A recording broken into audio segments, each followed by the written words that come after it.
Quang Viên xin kính chào quý vị khán thính giả của VNTV và xin chào đón quý vị đến với chương trình 20 phút với Quang Viên. Kính thưa quý vị, 20 phút với Quang Viên, quý vị sẽ có một khuôn mặt mới. 20 phút với Quang Viên, quý vị sẽ có một câu chuyện mới. Và đặc biệt, 20 phút với Quang Viên, quý vị sẽ có một thời gian rất là thư giãn và thoải mái. Buổi tối hôm nay, Quang Viên rất là hân hạnh được giới thiệu với quý vị đến một khuôn mặt rất là khả ái trong cộng đồng tại quận hạt San Diego của chúng ta. Đó là bà Bonnie Dumanis, là giám đốc điều hành của San Diego District Attorney, quận văn phòng điều hành văn phòng pháp lý của quận hạt San Diego đã đến đây để cùng chúng ta để chia sẻ những vấn đề về gian lận trợ cấp mất sức lao động là như thế nào. Bonnie, welcome back, and we are very glad to have you come on board and share with us again tonight. Thank you. Good to be here. Great. Kính thưa quý vị, như chúng ta được biết, bà Bonnie đã cùng với chúng ta chia sẻ những vấn đề về bảo hiểm, mất sức lao động, những cái gian lận trong chương trình bảo hiểm và mất sức lao động là như thế nào. Và một lần nữa buổi tối hôm nay chúng tôi sẽ trở lại với cái đề tài worker comp fraud, có nghĩa rằng là gian lận trợ cấp trong những người ai bị mất sức lao động là như thế nào, để chúng ta có thể hiểu rõ được quá trình. So the topic on the plate tonight will be worker comp fraud. This is one of the topics that a lot of people are very interested in to know. Because to some of the people, especially in the Vietnamese American community, they seem not to have a full knowledge about this particular topic. So before we look at the fraud aspect of this topic, let's talk about the worker comp insurance. Why do we require to have worker comp insurance? Well, it's for small and big business. They are required to pay premiums so that if somebody gets injured on the job, an employee, they get their health care taken care of, everything that is required. Instead of their salary, they get workers' compensation. Kính thưa quý vị, như bà Bonnie Dumanis vừa trình bày, chúng ta cần phải có, các cơ sở thương mại nhỏ hay là lớn cần phải có bảo hiểm lao động để bảo vệ cho quyền lợi của một người công nhân làm việc tại cơ sở đó. Ví dụ, nếu một công nhân đang làm việc mà bị chấn thương tại cơ sở thì thay vì anh ta không có tiền để giúp cho anh ta trong những ngày tháng nghỉ để chữa bệnh của mình, thì cái bảo hiểm lao động này sẽ giúp cho anh ta trang trải những cái sự thiếu thốn mà tiền lương không trả cho anh. So when we talk about worker comp insurance, the fraud aspect will jump in because a lot of people try to abuse the system and take advantage of it. So what is worker comp fraud? Well, if somebody is working at a company and is injured, that's when it comes into play. But if they file a claim and they aren't really injured, or they stay out longer than it requires, then that would be a fraud. That's one way. Okay. Kính thưa quý vị, một trong những cái điểm đặc biệt về gian lận trong bảo hiểm mất sức lao động rất là đơn giản, có nghĩa rằng là nếu chúng ta đang đi làm và chúng ta bị chấn thương, chúng ta bắt đầu file cái claim, gọi là chúng ta bắt đầu nộp đơn lên để chúng ta nhận được cái tiền bồi thường của Sở Lao động. Và nếu chúng ta thực sự không bị thương mà chúng ta vẫn giả bộ như là bị thương, thì có nghĩa là chúng ta đã phạm pháp và chúng ta đã bước vào cái ranh giới là chúng ta đã gian lận trong vấn đề bảo hiểm. So when we're talking about worker comp fraud, is it only applied to the business or is it also applied to at individual level? So the individual who's the employee, if they are not really hurt, or if they stay out longer saying they are hurt, that's a fraud. Okay. But for the business, if the business doesn't pay their premiums, then they are committing fraud. So for every employee, they have to pay a premium. It protects the employee, but it also protects the employer. Kính thưa quý vị, như bà Bonnie vừa trình bày hai điểm rất là quan trọng, đó là một cơ sở thương mại thì tất cả các chủ nhân của cơ sở thương mại đều bắt buộc bởi luật phải có mua bảo hiểm lao động cho từng nhân viên của mình đang có. Thế hơn, kính thưa quý vị, nếu mà một người nhân viên, một người công nhân trong khi đang đi làm mà bị chấn thương, sau thời gian đã được nghỉ dưỡng và tiếp tục giả bộ để là chấn thương lâu dài hơn để có được tiền bảo hiểm lao động, thì cái người đó đã bước qua lĩnh vực là vi phạm cái luật mất sức, luật gian lận trong chương trình bảo hiểm. So when a person is intentionally commit a fraud, an individual intentionally exaggerate on his or her injury to obtain more money from the insurance company, what will be the punishment for those actions? If they commit a felony, then they will go to jail. They can go to jail up to 3 years. They'll pay a big fine, and they'll also have to repay the money that they've stolen because they falsified their claim. Kính thưa quý vị, chúng ta thấy một điểm vừa được trình bày đó rất là rõ ràng là nếu mà một người nào giả bộ bị đau để đón nhận được những số tiền không chính đáng, là số tiền gian lận từ bảo hiểm, thì cái án phạt sẽ lên từ 1 năm tới 3 năm tù.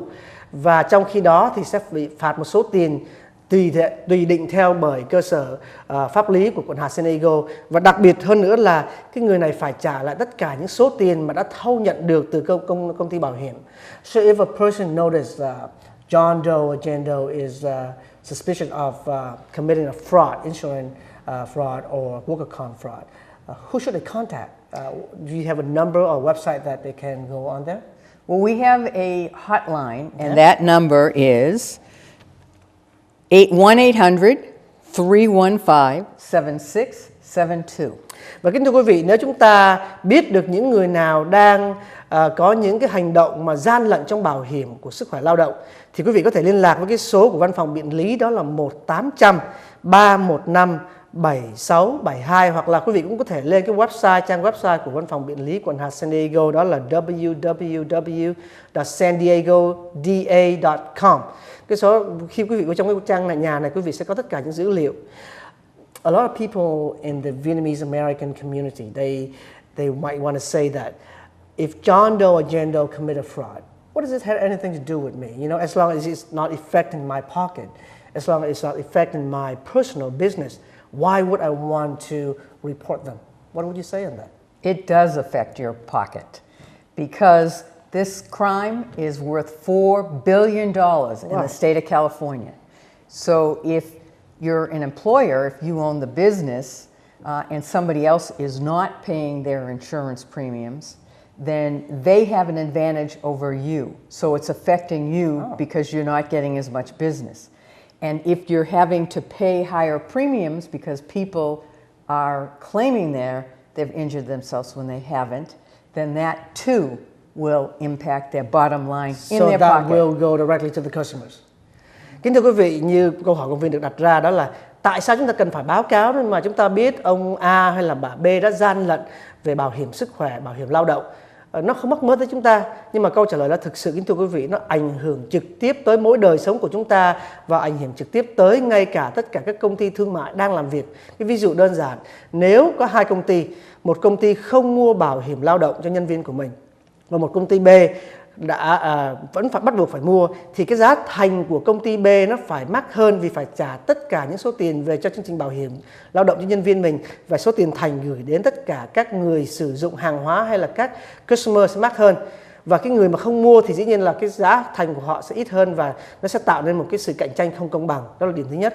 Điểm thứ hai, nếu một nhân viên trong sở làm việc bị chấn thương và tiếp tục giả bộ để ăn tiền mất sức lao động mà không một cách chính đáng, thì công ty đó phải trả tiền nhiều hơn.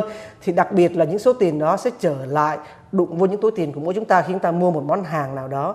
Cho nên quý vị mà biết được cái người nào, một cơ quan nào đang lạm dụng và đang gian lận trong trợ cấp của mất sức lao động, thì quý vị hãy liên lạc ngay với số điện thoại là 1-800-315-7672. Back in August 2003, your office sent out an announcement that you had arrested a daughter and a father in the insurance fraud case. Over $1.5 million. Can you elaborate a little bit more on that case? So this woman claimed that she broke her toe on the job, and then she spent the next 9 years collecting workers' compensation because she said after she broke the toe, she had to have surgery, she was in a wheelchair, and she collected the $1.5 million with the help of her father. She was discovered by people videotaping her doing things like picking up things, walking, doing all the normal things that you would do. Một cái ví dụ mà đơn giản nhất bà Bonnie Dumanis vừa trình bày với chúng ta, đó là tháng 8 vừa qua, văn phòng biện lý của quận hạt San Diego vừa đưa ra một thông báo, đó là họ vừa bắt hai cha con đã vi phạm gian lận trợ cấp trong bảo hiểm lao động. Hai cha con này đã làm hơn 9 năm qua và họ đã lấy được hơn một số tiền là 1.5 triệu đô la trong vòng 9 năm. Với cái lý do là người con này đi làm và bị chấn thương cái đầu, cái ngón cái mà thôi. Và trong vòng 9 năm đã gian lận số tiền đó, nhưng mà văn phòng biện lý của quận hạt San Diego đã bắt và bỏ tù hai cha con này và cũng như là bắt phải trả lại số tiền đó. So if the community members want to contact the office to report suspicious activity, do they need to have proper proof to back up for their claim, or they can just contact the office and your office or the DA office will continue to do the investigation? What is the procedure for that? Well, we have a staff from the district attorney's office combined with the California Insurance Department that is 75 people. So they can call the hotline or go to the website and give us the information that's suspicious, and then we will follow up from there. Và kính thưa quý vị, câu hỏi của phóng viên được đặt ra đó là nếu chúng ta thấy một cái hành động của một văn phòng nào, một cơ quan nào hay là một cá nhân nào nghi ngờ, chúng ta có thể liên lạc trực tiếp với văn phòng biện lý của quận hạt San Diego và báo cáo cho họ. Quý vị không cần phải cho biết danh tánh. They don't have to announce to let everybody know their names, where they live, right? It can be anonymous, right? That's right. It can be anonymous. Kính thưa quý vị không cần cho họ biết danh tánh, và quý vị chỉ cần biết là quý vị thấy những hành động đó ở đâu, xảy ra ở đâu. Và văn phòng biện lý cùng làm việc với là Department of Insurance, là văn phòng bảo hiểm của quận hạt San Diego cũng như là thành tiểu bang California, có hơn 75 nhân viên để làm việc chung và sẽ điều tra những việc đó có phải đúng hay là sai. So if we're talking about the Vietnamese American community, a lot of people, they do not speak the language, they do not fluent in English. When they contact the office, do you have bilingual staff to help them, or do you have bilingual material available for them if they need to further getting to know about the subject? We have staff that can speak the language. If we don't have somebody ready, we will call back and get somebody that can speak the language. We don't have materials available, but we can explain it to them, and we'll do everything we can to help them, because we want to make sure that they get the benefit of our office. Kính thưa quý vị, đặc biệt là văn phòng biện lý của quận hạt San Diego cũng có những nhân viên, những luật sư làm việc và biết nói được tiếng Việt Nam, cho nên khi quý vị gọi trực tiếp vào văn phòng biện lý, nếu quý vị không gặp được trực tiếp được những nhân viên nói tiếng Việt Nam, quý vị có thể nhắn họ lại và họ có thể gọi lại.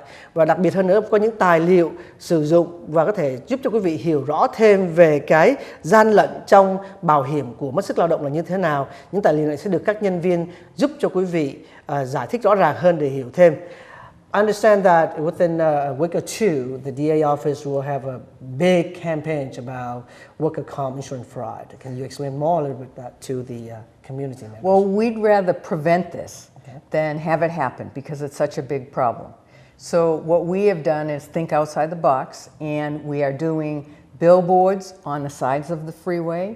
We're putting up signs at the trolley station. We're at buses. Oh.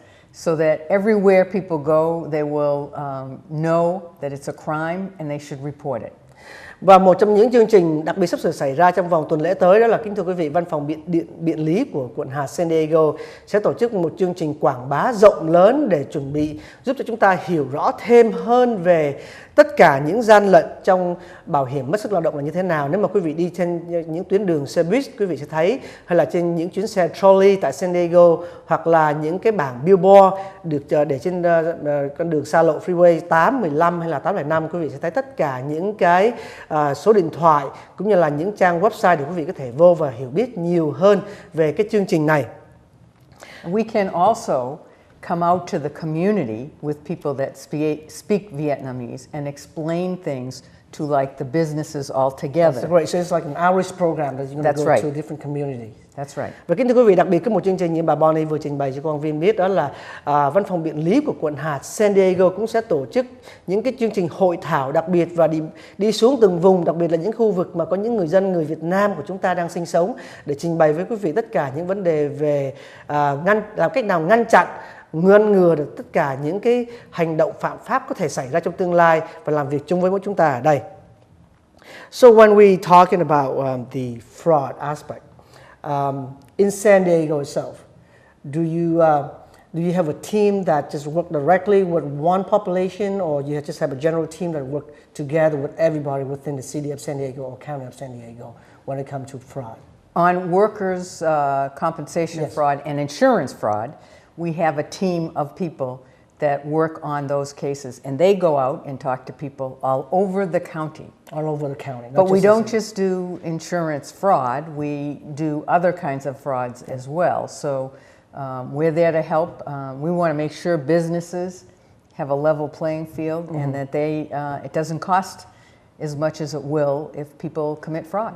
Và kính thưa quý vị, đặc biệt là văn phòng biện lý của quận hạt San Diego sẽ có một đại đội hình thức là đi xuống từng nhóm để tham gia nói chuyện với tất cả các chủ nhân của các cơ sở thương mại. Và lý do chúng ta cần phải làm điều đó bởi vì nếu mà chúng ta biết được là những cái chủ nhân của những cơ sở thương mại khác không đứng trên cái phương diện cạnh tranh quân bình, không mua bảo hiểm lao động cho tất cả công nhân của mình, thì cái sự ảnh hưởng cạnh tranh trên thương trường của chúng ta sẽ bị ảnh hưởng rất là lớn. Once again, what is the number for the hotline that people can contact? The number is 1-800-315-7672. Và kính thưa quý vị, cái số điện thoại mà quý vị có thể gọi lên để thông báo cho quận hạt biện lý, văn phòng quận hạt của San Diego biết đó là 1-800-315-7672. Công viên xin được lặp lại, đó là 1-800-315-7672 để chúng ta có thể báo cáo những hành động mà chúng ta có thể thấy có sự nghi ngờ. Throughout the years, we know that the office, the DA office have discovered many different cases and tackled and arrested a lot of people. What kind of message you would want to send to the Vietnamese American community in San Diego specifically? What can they do to help your office to prevent certain things like this will happen again in the future? Well, our message is don't do it. Okay. Don't tolerate it. Report it. Okay. Và 3 điểm rất là đơn giản mà bà Bonnie vừa trình bày của chúng ta, đó là trong tương lai làm cách nào để cộng đồng người Việt của chúng ta tại thành phố San Diego này có thể giúp quận hạt San Diego cũng như là giúp văn phòng biện lý để giải quyết tất cả những cái vấn đề liên quan tới gian lận trợ cấp trong bảo hiểm của sức khỏe lao động. Điểm thứ nhất đó là ta không nên làm. Điểm thứ hai là chúng ta hãy cảnh báo và nhận biết tất cả những cơ sở xung quanh, những cơ sở thương mại đang làm những cái điều mà chúng ta biết là không đúng và chúng ta nên báo cáo với văn phòng biện lý. We are going to run out of time very soon. Before we stop here, is there anything else about this program that you want to share to the community? We just want the community to know that we want to help them in any way we can. They should call us. Don't be afraid of us. Okay. We will work with them to make sure that it's right. Và kính thưa quý vị, cái lời nhắn nhủ của bà giám đốc của văn phòng biện lý quận hạt San Diego đó là văn phòng biện lý quận hạt San Diego có mặt ở đây để giúp đỡ chúng ta trong những phương diện về luật pháp và trực tiếp ảnh hưởng tới đời sống của chúng ta. Quý vị đừng nên lo ngại nếu mà quý vị có tất cả những câu hỏi nào hay là những sự thắc mắc nào liên quan tới không những gian lận trong trợ cấp bảo hiểm sức khỏe lao động mà thôi, nhưng mà tất cả những cái chương trình ảnh hưởng khác có thể ảnh hưởng tới cuộc sống của quý vị. Và đặc biệt là với số điện thoại 1-800-315-7672 là một số điện thoại liên lạc chung, quý vị có thể liên lạc và quý vị cần nói bằng tiếng Việt Nam sẽ có những nhân viên có thể giúp quý vị nói được tiếng Việt Nam. Bonnie, once again, thank you very much for coming here today to share with us one of the very interesting and hot topic that people need to know. We're looking forward to work with you again and very glad to have you on board with us again today. Thank you so much. Và kính thưa quý vị, một lần nữa cảm ơn quý vị đã theo dõi chương trình 20 phút với Quang Viên. Hy vọng rằng sau 20 phút quý vị đã có được một câu chuyện mới và hy vọng câu chuyện này sẽ giúp cho chúng ta tiếp tục trong những tháng ngày tới cùng vui vẻ với nhau và cộng đồng. Xin kính chào quý vị và hẹn gặp lại quý vị trong chương trình kỳ tới.